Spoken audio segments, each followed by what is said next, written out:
ಈಗ ಇದು ಇರೋಂಥದ್ದು ಕೋವಿಡ್ಡು ಅಥವಾ ಒಮೆಕ್ರಾನು ಅಥವಾ ಇದೇನು ಡೆಲ್ಟಾನೋ ಈ ರೀತಿ ನಾವು ಅನಾಲಿಸಿಸ್ ಮಾಡೋದ್ರ ಬದಲು ಈಗಿರ್ತಕ್ಕಂಥ ಪೇಷಂಟ್ಸ್ ನಾವು ನೋಡ್ತಿರ್ತಕ್ಕಂಥ ಪೇಷಂಟ್ಸಲ್ಲಿ ಸಿಮ್ಟಮ್ಸ್ ಯಾವ ರೀತಿ ಇದೆ, ಎಷ್ಟು ಸಿವಿಯಾರಿಟಿ ಇದೆ, ಇದನ್ನು ನಾವು ಅನಲೈಸ್ ಮಾಡಿಬಿಟ್ಟು ನಾನು ಹೇಳೋದು ಇದೊಂದು ಸಿಂಪಲ್ ವೈರಲ್ ಇನ್ಫೆಕ್ಷನಾಗಿ ಚೇಂಜ್ ಆಗೋಗಿದೆ. ಕೋವಿಡ್ ಅಂತ ಕ್ಲಾಸಿಫೈ ಮಾಡೋದಕ್ಕಿಂತ ಈಗಿನ ಒಂದು 3ನೇ ಅಲೆನ ನಾವು ಹೇಳಬೇಕಾಗಿರೋದು ಒಂದು ಸಿಂಪಲ್ ವೈರಲ್ ಇನ್ಫೆಕ್ಷನ್ನು. ಮುಂಚೆ ಬರ್ತಾ ಇತ್ತಲ್ಲ ನೆಗಡಿ ಕೆಮ್ಮು ಜ್ವರ, ಈಗಿರೋ ಪೇಷಂಟ್ಸ್ನಲ್ಲಿ ಅಷ್ಟೇ ನೆಗಡಿ ಕೆಮ್ಮು ಜ್ವರ ಮೈಕೆ ನೋವು ಗಂಟ್ಲು ನೋವು ಬಿಟ್ಟರೆ ಯಾವುದೇ ಒಂದು ತೊಂದರೆಯಿಂದನೂ ಪೇಷಂಟ್ಸ್ ಬರ್ತಾ ಇಲ್ಲ. ನಾವು 100 ಪೇಷಂಟ್ ನೋಡಿದರೆ 100ಕ್ಕೆ 100 ಅದೇ ಕಂಪ್ಲೇಂಟ್ಸಿಂದ ಬರ್ತಾ ಇದ್ದಾರೆ. ಒಬ್ರಿಗೆ ಬಂದರೆ ಇಮ್ಮಿಡಿಯೇಟಾಗಿ ನೆಕ್ಸ್ಟ್ ಡೇನೇ ಮನೇಲಿ ಇದ್ದವ್ರಿಗೆಲ್ಲ ಬರ್ತಾ ಇದೆ. ಹಾಗಾಗಿ ಇದೊಂದು ಸಿಂಪಲ್ ವೈರಲ್ ಇನ್ಫೆಕ್ಷನ್ನು. ಉಸಿರಾಟದ ತೊಂದರೆ ಆಗಲಿ, ಚೆಸ್ಟ್ ಕಂಜೆಷನ್ ಆಗಲಿ, ಸ್ಯಾಚುರೇಷನ್ ಕಡಿಮೆ ಆಗೋದಾಗಲಿ ಯಾವುದೊಂದು ಇಲ್ಲ. ಹಾಗಾಗಿ ಇದೇನು ಜಾಸ್ತಿ ದಿವಸ ಇರೋದಲ್ಲ, ಒಂದು ಈ ವಾರದಲ್ಲಿ ನನ್ನ ಒಂದು ಅನುಭವದಲ್ಲಿ ಹೇಳ್ತಾ ಇದ್ದೀನಿ, ಒಂದು 8-10 ದಿವಸದಿಂದ ಶುರುವಾಗಿದೆ. ಹಾಗೆ ಈ ವಾರದಲ್ಲೇ ಇದು ಕಂಟ್ರೋಲ್ ಆಗ್ತಾ ಕ್ರಮೇಣ ಕಡಿಮೆ ಆಗ್ತಾ ಬರುತ್ತೆ ಅನ್ನೋದು ನನ್ನ ಅಭಿಪ್ರಾಯ.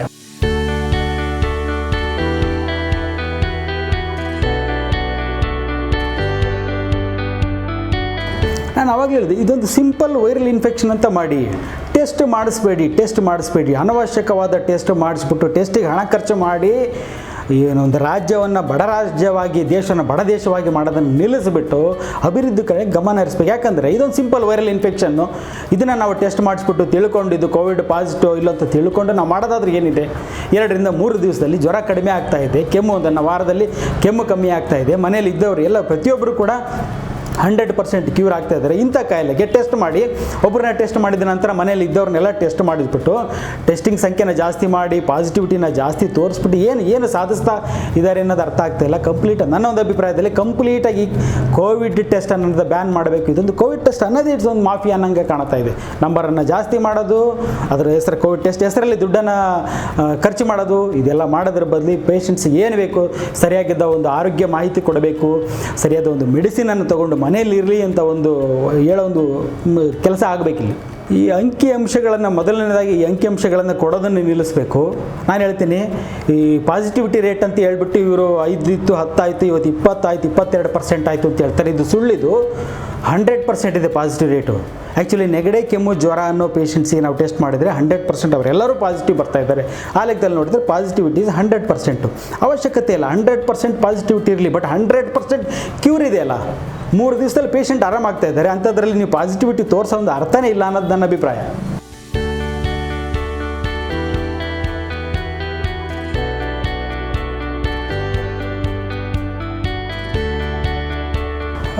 ಮೆಡಿಕಲ್ ಮಾಫಿಯಾ ಅನ್ನೋದು ಅದು ಇದ್ದೇ ಇರುತ್ತೆ ಯಾವಾಗಲೂ. ಈಗ ದೊಡ್ಡ ಹಾಸ್ಪಿಟ್ಲ್ಗಳು ಈ ರೀತಿ ಒಂದು ಪರಿಸ್ಥಿತಿ ಸೃಷ್ಟಿಯಾದಾಗ, ಆರೋಗ್ಯ ತೊಂದರೆ ಸೃಷ್ಟಿಯಾದಾಗ, ಇದು ಅಂತಲ್ಲ, ಚಿಕನ್ಗುನ್ಯಾ ಅಂತ ತಗೊಂಡಾಗ, ಡೆಂಗು ಅಂತ ತಗೊಂಡಾಗ ಅದರ ದುರುಪಯೋಗ ಮಾಡಿಕೊಂಡು ದುಡ್ಡು ಮಾಡಿಕೊಂಡರೆ ಹೆಚ್ಚು.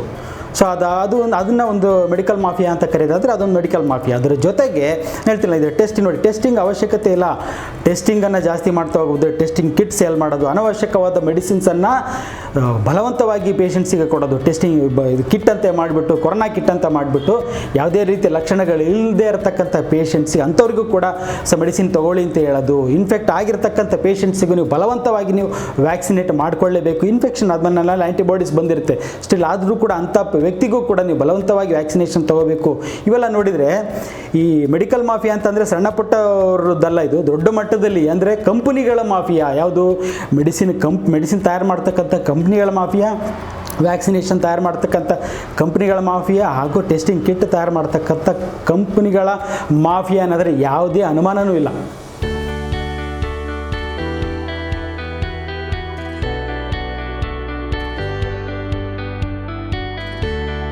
ಬೂಸ್ಟರ್ ಡೋಸ್ ಅಂದರೆ ನಮ್ಮ ಕೈಲಿ 2 ಹಾಕಿದ್ವಿ ಆಗಲಿಲ್ಲ, ಇನ್ನೊಂದು ತೊಗೊಳ್ಳಿ ಅಂತ ಹೇಳ್ತಾ ಹೋದೆ. ಅದೇ ಬೂಸ್ಟರು. ನಮ್ಮ ಕೈಲಿ ಆಗಲಿಲ್ಲ, 1 ಕೊಟ್ವಿ ಆಗಲಿ, 2 ಕೊಟ್ವಿ ಆಗಲಿಲ್ಲ, ಆದರೂ ಆಗ್ಬೋದು, ಇನ್ನೊಂದು ತೊಗೊಳ್ಳಿ ಅಂತ ಹೇಳೋದು ಅದೇ ಒಂದು ಬೂಸ್ಟರ್ ಅಂತ ಹೇಳ್ತೀವಿ. ಅನವಶ್ಯಕ. ನನ್ನ ಒಂದು ಅಭಿಪ್ರಾಯದ ಹೇಳಬೇಕು ಅಂತಂದರೆ ಬೂಸ್ಟರ್ ಡೋಸ್ ಅವಶ್ಯಕತೆ ಇಲ್ಲ. 2 ಡೋಸ್ ವ್ಯಾಕ್ಸಿನೇಷನ್ ಮಾಡದೇ ಇರತಕ್ಕಂಥದ್ದನ್ನು ಬೂಸ್ಟರ್ ಡೋಸ್ ಮಾಡಲ್ಲ. ಬೂಸ್ಟರ್ ಡೋಸ್ ಬಗ್ಗೆ ಹೇಳಬೇಕು ಅಂತಂದರೆ ಬೂಸ್ಟರ್ ಡೋಸ್ ಮಾಡಿಸಿ ಅಂತ ಫಸ್ಟು ಸರ್ಕಾರಕ್ಕೆ ಹೇಳಿದಂತಾರೆ ಯಾರು? ಈ ವ್ಯಾಕ್ಸಿನೇಷನ್ ಕಂಪ್ನಿಗಳು. 2 ತಿಂಗಳ ಮುಂಚೆ ಈ ವ್ಯಾಕ್ಸಿನೇಷನ್ ಕಂಪ್ನಿಗಳು ಹೇಳ್ತವೆ ಬೂಸ್ಟರ್ ಡೋಸ್ ತೊಗೊಳ್ಳಿ ಕೇಳಿ ಅಂತ ಹೇಳ್ಬಿಟ್ಟು. ಆ ಟೈಮ್ನಲ್ಲಿ ಸರ್ಕಾರ ಹೇಳುತ್ತೆ ಇಲ್ಲ, ಅವಶ್ಯಕತೆ ಇಲ್ಲ, ICMR ಅವರನ್ನೆಲ್ಲ ಕನ್ಸಲ್ಟ್ ಮಾಡಿಬಿಟ್ಟು ಬೂಸ್ಟರ್ ಡೋಸ್ ಅವಶ್ಯಕತೆ ಇಲ್ಲ ಅಂತ ಹೇಳುತ್ತೆ. ಬಟ್ ಅದಾದ ಒಂದು ತಿಂಗಳಲ್ಲಿ ಇಲ್ಲ ಬೂಸ್ಟರ್ ಡೋಸ್ ಹಾಕ್ಸ್ಕೊಳ್ಳಿ ಅಂತ ಈ ಒಂದು ಸಲಹಾ ಕಮಿಟಿ ಹೇಳುತ್ತೆ. ಒಂದು ತಿಂಗಳ ಮುಂಚೆ ಬೇಡ ಅಂತ ಹೇಳಿರ್ತಕ್ಕಂಥ ಸಲಹಾ ಕಮಿಟಿ ಒಂದು ತಿಂಗಳಾದಮೇಲೆ ಹಾಕ್ಸ್ಕೊಳ್ಳಿ ಅಂತ ಹೇಳುತ್ತೆ. ಯಾವುದೇ ಒಂದು ಕಾರಣ ಇರಲ್ಲ, ಅಲ್ಲಿ ಕೇಸಸ್ ಜಾಸ್ತಿ ಆಯಿತು, ತೊಂದರೆ ಜಾಸ್ತಿ ಆಯಿತು, ಇನ್ಫೆಕ್ಷನ್ ಜಾಸ್ತಿ ಆಗಿ ಡೆತ್ ಜಾಸ್ತಿ ಆಯಿತು ಅಂಥದ್ದು ಯಾವುದೇ ಒಂದು ಘಟನೆ ನಡೆದಿರಲ್ಲ. ಬಟ್ ಆದರೂ ಕೂಡ ಒಂದು ತಿಂಗಳಲ್ಲಿ ನಡೆಯತಕ್ಕಂಥ ಏನೋ ಒಂದು ವ್ಯವಹಾರನೇ ಇರ್ಬೋದು. ಆ ವ್ಯವಹಾರದಿಂದ ಇದೊಂದು ಬೂಸ್ಟರ್ ಡೋಸ್ ಅದನ್ನು ತರ್ತಾರೆ. ಬಟ್ ನನ್ನ ಒಂದು ಅಭಿಪ್ರಾಯದಲ್ಲಿ ಬೂಸ್ಟರ್ ಡೋಸನ್ನು ಮಾಡೋದು ತಪ್ಪು, ಬೂಸ್ಟರ್ ಡೋಸನ್ನು ತಗೊಳ್ಳೋದು ತಪ್ಪು ಅನ್ನೋದೇ ನನ್ನ ಅಭಿಪ್ರಾಯ. ಇನ್ಫೆಕ್ಷನ್ ಆಗಿದೆ ನೋಡಿ, ಸಿವಿಯರಿಟಿ ಇಲ್ಲ. ಇನ್ಫೆಕ್ಷನ್ ನೀವು ಎಷ್ಟೇ ಡೋಸ್ ಇಂಜೆಕ್ಷನ್ ವ್ಯಾಕ್ಸಿನೇಷನ್ ಕೊಟ್ಟಷ್ಟು ಇನ್ಫೆಕ್ಟಿವಿಟಿ ರೇಟ್ ಜಾಸ್ತಿ ಆಗ್ತಾ ಇದೆ. ಇವತ್ತು ನಾವು ನೋಡ್ತಿರೋದು ಮ್ಯಾಕ್ಸಿಮಮ್ ಪಾಸಿಟಿವಿಟಿ ಅಂತ ಕೇಸಸ್ ಹೇಳ್ತೀವಲ್ಲ, ದರ್ ಆಲ್ ವ್ಯಾಕ್ಸಿನೇಟೆಡ್ ಪೀಪಲ್. ಎಲ್ಲೋ ಒಂದು ಕಡೆ ವ್ಯಾಕ್ಸಿನೇಷನ್ನೇ ಇನ್ಫೆಕ್ಟಿವಿಟಿ ರೇಟನ್ನು ಜಾಸ್ತಿ ಮಾಡ್ತಾ ಇದೆ ಅನ್ನೋ ಒಂದು ಗೊಂದಲ ಕೂಡ ಶುರುವಾಗಿದೆ. ಹಾಗೆ ಮತ್ತೆ ನಾವು ಬೂಸ್ಟರ್ ಡೋಸ್ ಕೊಡ್ತಿದ್ದೀವಿ ಅಂತಾರೆ ಮತ್ತೊಂದಿಷ್ಟು ಪಾಸಿಟಿವಿಟಿನ ಜಾಸ್ತಿ ಮಾಡ್ತಾ ಇದ್ದೀವಿ ಅನ್ನಂಗೆ ಆಗ್ತಾ ಇದೆ. ಎಷ್ಟೇ ಪಾಸಿಟಿವ್ ಇದ್ದರೂ ಕೂಡ ಇಲ್ಲಿ 100% ಕ್ಯೂರ್ ಇರೋದ್ರಿಂದ ಅನವಶ್ಯಕವಾಗಿ ಬೂಸ್ಟರ್ ಡೋಸನ್ನು ಕೊಟ್ಟು ಅನವಶ್ಯಕವಾಗಿ ಮತ್ತೊಂದು ಮ್ಯೂಟೇಷನನ್ನು ನಾವು ತರೋದು, ಈ ಮ್ಯೂಟೇಷನಿಗೆ ಕಾರಣನೆನ್ನದೇ ನನ್ನ ಅಭಿಪ್ರಾಯದಲ್ಲಿ ಈ ಒಂದು ವ್ಯಾಕ್ಸಿನ್ ಅನ್ನೋದು. ಹಾಗಾಗಿ ಮತ್ತೊಂದು ಎಲ್ಲ ಮ್ಯೂಟೇಷನ್ನಿಗೆ ನಾವು ಕಾರಣರಾಗ್ತೀವಿ ಏನೋ ಅನ್ನೋ ಒಂದು ಆತಂಕ ನನಗೆ ಕಾಡ್ತಾ ಇದೆ.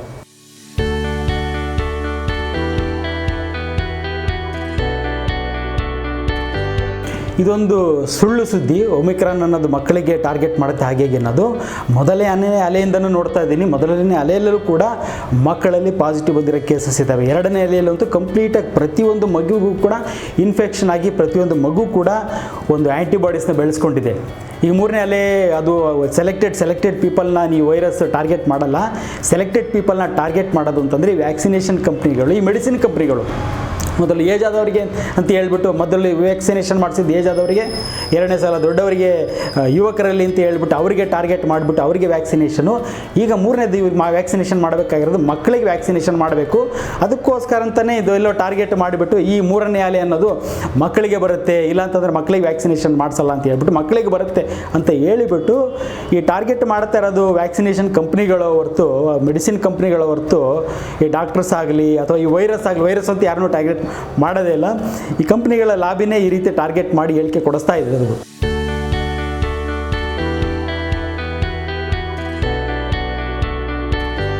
ನಾನು ಅವಾಗಲೇ ಹೇಳಿದೆ, ಇದೊಂದು ಸಿಂಪಲ್ ವೈರಲ್ ಇನ್ಫೆಕ್ಷನ್ ಆಗಿ ಕನ್ವರ್ಟ್ ಆಗಿದೆ. ಯಾರೊಬ್ಬರು ಬರೆದು ಕೊಡ್ತೀನಿ ರೇಟಿಂಗಲ್ಲಿ, ಯಾರೊಬ್ಬರು ಇದರ ಬಗ್ಗೆ ಆತಂಕ ಪಡೋ ಒಂದು ಅವಶ್ಯಕತೆ ಇಲ್ಲ. ನೆಗಡಿ, ಕೆಮ್ಮು, ಜ್ವರ, ಗಂಟಲು ನೋವು, ಗಂಟಲು ಕೆರೆತ ಈ ರೀತಿ ಸಿಂಪ್ಟಮ್ಸ್ ಮಾತ್ರ ಇರೋದು. ಯಾರೊಬ್ಬರಲ್ಲೂ ಕೂಡ ಸ್ಯಾಚುರೇಷನ್ ಕಡಿಮೆ ಆಗಿಲ್ಲ. ಯಾವ ಒಂದು ಪೇಷಂಟ್ನೂ ಕೂಡ ನಾನು ಹಾಸ್ಪಿಟ್ಲಿಗೆ ಅಡ್ಮಿಟ್ ಮಾಡೋತಕ್ಕಂಥ ಪ್ರಸಂಗ ಬಂದಿಲ್ಲ. ಸಾವಿರಾರು ಪೇಷಂಟ್ಗಳನ್ನು ನೋಡಿದ್ರು ಕೂಡ ಒಂದೇ ಒಂದು ಪೇಷಂಟು ಕೂಡ ಹಾಸ್ಪಿಟ್ಲೈಸ್ ಆಗಬೇಕು, ಸ್ವಲ್ಪ ಮಟ್ಟಿಗಾದರೂ ಹಾಸ್ಪಿಟ್ಲೈಸ್ ಮಾಡಬೇಕು. ಶುಗರ್ ಇದ್ದ ಪೇಷಂಟ್ಸಲ್ಲಿ ನೋಡಿದ್ದೀನಿ, ಬೇರೆ ಬೇರೆ ಕಾಯಿಲೆ ಇದ್ದ ಪೇಷಂಟ್ಸ್ನಲ್ಲಿ ಕೋವಿಡ್ ಪಾಸಿಟಿವ್ ಬಂದಿರೋದನ್ನು ನೋಡಿದ್ದೀನಿ. ಬಟ್ ಅವ್ರು ಯಾರಲ್ಲೂ ಕೂಡ ಯಾವುದೇ ರೀತಿಯ ಕಾಂಪ್ಲಿಕೇಶನ್ಸ್ ಕಾಣ್ತಾ ಇಲ್ಲ. ಹಾಗಾಗಿ ಒಂದು 100% ಇದೊಂದು ಎಂಡಮಿಕ್ನ ಎಂಡ್ ಮಾಡಲಿಕ್ಕೆ ನಾವು ಪ್ರಯತ್ನ ಮಾಡಬೇಕು. ಅದಾಗೆ ಬಿಟ್ಟುಬಿಟ್ರೆ ಇದು ಎಂಡ್ ಆಗುತ್ತೆ. ಅದನ್ನು ಬಿಟ್ಟು ಅನವಶ್ಯಕವಾದ ರೂಲ್ಸ್ ಆ್ಯಂಡ್ ರೆಗ್ಯುಲೇಷನ್ಸ್ ತಂದು ಬೂಸ್ಟರ್ ಡೋಸು ಹಾಗೆ ತಂದು ಮತ್ತೊಂದು ಮ್ಯೂಟೇಷನ್ನಿಗೆ ಕಾರಣರಾಗೋದು ಬೇಡ.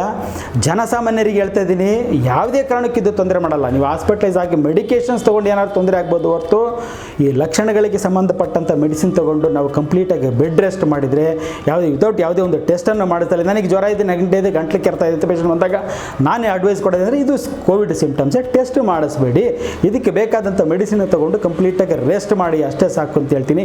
100% ಕ್ಯೂರೇಟ್ ಇದೆ, 100% ಸಕ್ಸಸ್ ಇದೆ. ಇದಿಷ್ಟು ಈ ಒಂದು ಥರ್ಡ್ ವೇವ್ನಲ್ಲಿ ಯಾವುದೇ ಒಂದು ಕೂಡ ಡೆತ್ ಆಗಿಲ್ಲ.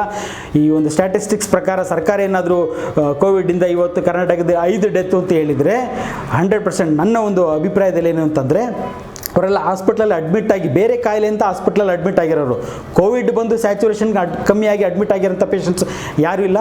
ಬೇರೆ ಕಾಯಿಲೆಯಿಂದ ಹಾಸ್ಪಿಟ್ಲಲ್ಲಿ ಅಡ್ಮಿಟ್ ಆಗಿದ್ದಂಥ ಪೇಷಂಟ್ಸ್ಗೆ ಹಾಸ್ಪಿಟಲಲ್ಲಿ ಇದ್ದಾಗಲೇ ಸ್ವಲ್ಪ ದಿವಸ ನಂತರ ಪ್ರತಿದಿನ ಈ ಕೋವಿಡ್ ಟೆಸ್ಟ್ ಅನ್ನೋದು ಮಾಡ್ತಾ ಇರ್ತಾರೆ. ಜ್ವರ ಅಂದ ತಕ್ಷಣ ಅಡ್ಮಿಟ್ ಆಗಿರ್ತಕ್ಕಂಥ ಪೇಷಂಟಲ್ಲಿ ಕೋವಿಡ್ ಟೆಸ್ಟ್ ಮಾಡಿಬಿಟ್ಟು ಪಾಸಿಟಿವ್ ಅಂತ ಹೇಳ್ತಾರೆ.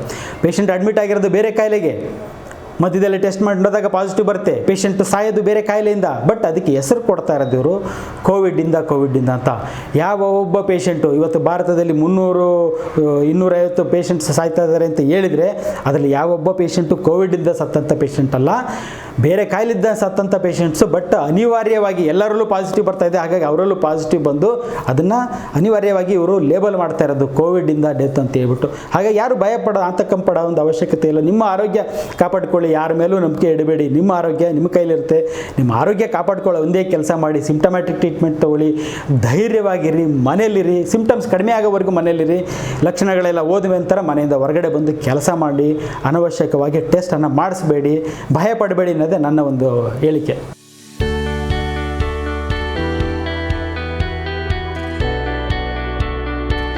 ಅಲೆಗಳು ಯಾವತ್ತೂ ಪ್ರಕೃತಿಯ ಸೃಷ್ಟಿಯಲ್ಲ. ಮೊದಲನೇ ಅಲೆ ಸೃಷ್ಟಿ ಮಾಡಿದ್ದು ಚೈನಾ, ಎರಡನೇ ಅಲೆ ಮೂರನೇ ಅಲೆ ಸೃಷ್ಟಿಸಿರೋದು ನಾವು. ನಮ್ಮ ಒಂದು ಮೆಡಿಕೇಷನ್ ಸಿಸ್ಟಮು, ನಮ್ಮದು ವೆಸ್ಟರ್ನ್ ಮೆಡಿಸಿನ್ ನಾವೇನು ಯೂಸ್ ಮಾಡ್ತಿದ್ದಲ್ಲ, ವ್ಯಾಕ್ಸಿನೇಷನ್ ಇರ್ಬೋದು, ಮೆಡಿಸಿನ್ ರೆಮ್ಡೆಸಿವಿರ್ ಇಂಜೆಕ್ಷನ್ ಇರ್ಬೋದು, ಅನವಶ್ಯಕವಾಗಿ ಯೂಸ್ ಮಾಡ್ತಿರ್ತಕ್ಕಂಥ ಆ್ಯಂಟಿಬಯೋಟಿಕ್ಸ್, ಇವೆಲ್ಲದರಿಂದ ನಾವು ಎರಡನೇ ಅಲೆ ನೋಡಿದ್ವಿ, ಮೂರನೇ ಅಲೆ ನೋಡಿದ್ವಿ. ಇದನ್ನು ನಮ್ಮ ಒಂದು ಚಿಕಿತ್ಸಾ ವಿಧಾನನ ಇಲ್ಲಿಗೆ ನಿಲ್ಲಿಸ್ಬಿಟ್ಟು ಸಿಂಪ್ಟಮ್ಯಾಟಿಕ್ ಟ್ರೀಟ್ಮೆಂಟ್ ಕೊಟ್ಟು ಜನರಿಗೆ ಧೈರ್ಯ ಹೇಳಿ ಮನೇಲಿ ಇದ್ಬಿಡಿ ಅಂತ ಹೇಳಿದರೆ ಇದೊಂದು ಎಂಡಾಗಿ ಎಂಡಮಿಕ್ ಆಗಿ ಎಂಡಾಗುತ್ತೆ. ಇಲ್ಲ ಇದಕ್ಕೊಂದು ಏನೋ ಒಂದಿಷ್ಟು ರೂಲ್ಸ್ ತರ್ತೀನಿ, ಬೂಸ್ಟರ್ ಡೋಸ್ ಕೊಡ್ತೀನಿ, 3 ಸಾಕಾಗಲ್ಲ, 4ನೇ ಇಂಜೆಕ್ಷನ್ ಕೊಡ್ತೀನಿ, ಇನ್ನೊಂದು ಯಾವುದೋ ಹೊಸ ಮೆಡಿಸಿನ್ ತಂದು ಇದಕ್ಕೆ ಕೊಡ್ತೀನಿ, ಹಾಗೆ ಅಂತ ಹೋದರೆ ಬರೆದಿಟ್ಕೊಳ್ಳಿ, 4ನೇ ಅಲೆ 5ನೇ ಅಲೆ ಈ ರೀತಿ ಅನೇಕ ಅಲೆಗಳನ್ನು ನಮ್ಮವರೇ ಸೃಷ್ಟಿಸ್ತಾರೆ ಅನ್ನೋದೊಂದು ನನ್ನ ಅಭಿಪ್ರಾಯ. ಹಾಗೆ ಇದನ್ನು ಇಲ್ಲಿ ಎಂಡ್ ಮಾಡೋ ಕೆಲಸ ಆಗಬೇಕು. ಹೆಚ್ಚಿನ ವಿಡಿಯೋಗಳಿಗೆ ಪ್ರತಿಧ್ವನಿ ಯೂಟ್ಯೂಬ್ ಚಾನೆಲ್ ಸಬ್ಸ್ಕ್ರೈಬ್ ಮಾಡಿ, ಬೆಲ್ ಐಕಾನ್ ಕ್ಲಿಕ್ ಮಾಡಿ.